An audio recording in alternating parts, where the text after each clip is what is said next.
So దీన్నైతే glaze nail shade అంటారండి. So జనరల్గా chrome అనగానే కలర్ఫుల్, ఇంకా లేదంటే ఒక షిమ్మరీ వస్తుంది కదా, ఇది కూడా very mild.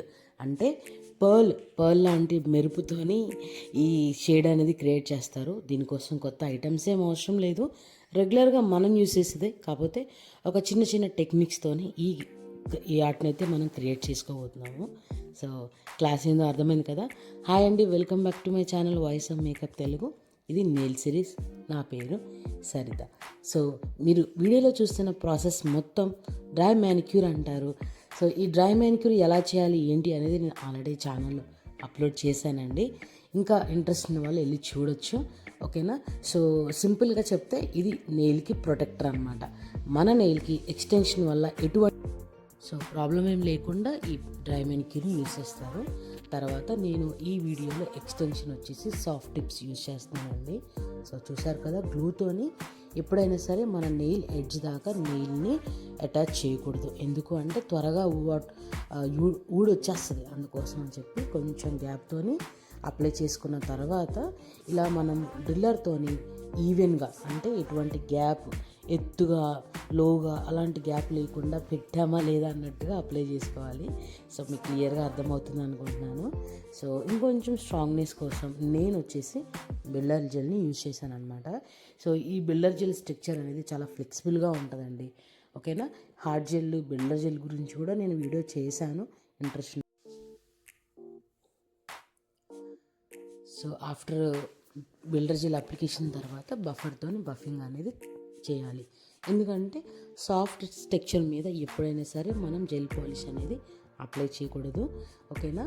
So base gel apply చేసిన తర్వాత విషయానికి వస్తే, ఈ క్రోమ్ పౌడర్స్లో 2 షేప్స్ ఉంటుంది. అంటే కలర్ఫుల్ క్రోమ్ పౌడర్స్ ఉంటుంది, అలాగే షిల్స్ అంటే పర్ల్ లాంటి మనము ఇప్పుడు క్లాస్లో చెప్పబోయే షేడ్ అనమాట.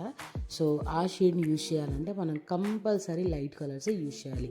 డార్క్ కలర్స్ కూడా యూజ్ చేయొచ్చు, బట్ ఏంటంటే మనకి కరెక్ట్ స్ట్రక్చర్ అనేది రాదు. సో నేను మిల్కీ వైట్ అనేది నేను అన్ని నెయిల్స్కి అప్లై చేశాను, ఒక్క నెయిల్కి మాత్రం బ్లాక్ కలర్ అప్లై చేశాను, మీకు డిఫరెన్స్ అనేది తెలియడం కోసం, ఓకేనా. సో ఇలాంటి బర్డ్ ఒకటి తీసుకోవాలండి, లేదంటే ఫింగర్తో కూడా అప్లై చేయొచ్చు, బట్ నేను బర్డ్ని యూజ్ చేస్తున్నాను. సో ఆ బర్డ్తోని మనం కంప్లీట్గా రబ్ చేయాలండి. రబ్ చేస్తే ఇలాంటి ఒక మంచి షైనీ లుక్ వస్తుంది. దాని మీద నాన్ వైప్ టాప్ కోట్ అని మనకి అవైలబుల్గా ఉంటుందండి. సో నార్మల్ టాప్ కోట్కి ఈ నాన్ వైప్ టాప్ కోట్కి చాలా తేడా ఉంటుంది. ఇందాక మీకు స్క్రీన్ మీద ఆల్రెడీ ఫోటో పెట్టాను. సో ఏంటంటే ఎక్స్ట్రా షైనీ కోసము, ఎక్స్ట్రా లాంగ్ లాస్టింగ్ కోసము దీన్ని యూస్ చేస్తారు.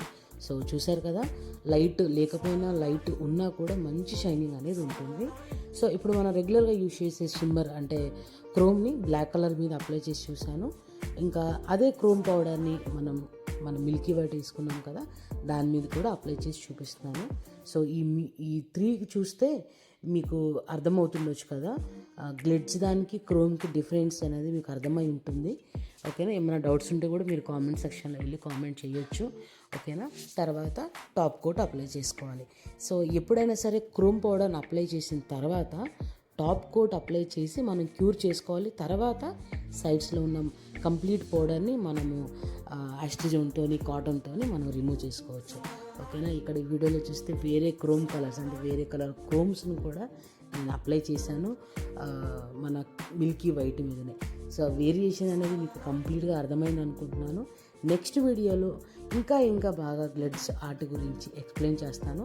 ఇది కేవలం వేరియేషన్ గురించి మాత్రమే ఈ వీడియో చేశానండి. మీకు అర్థమైంది అనుకుంటున్నాను. చాలా థ్యాంక్స్ అండి నా వీడియోని ఇంత టైం పెట్టి చూసినందుకు, ఓకేనా. ఏమున్నా కూడా కామెంట్ సెక్షన్లో కామెంట్ పెట్టడం అస్సలు మర్చిపోవద్దు. అలాగే నా ఛానల్ని సబ్స్క్రైబ్ చేయండి. దీంట్లో నెయిల్స్, హెయిర్, మేకప్ ఇలాంటి మంచి కంటెంట్ అనేది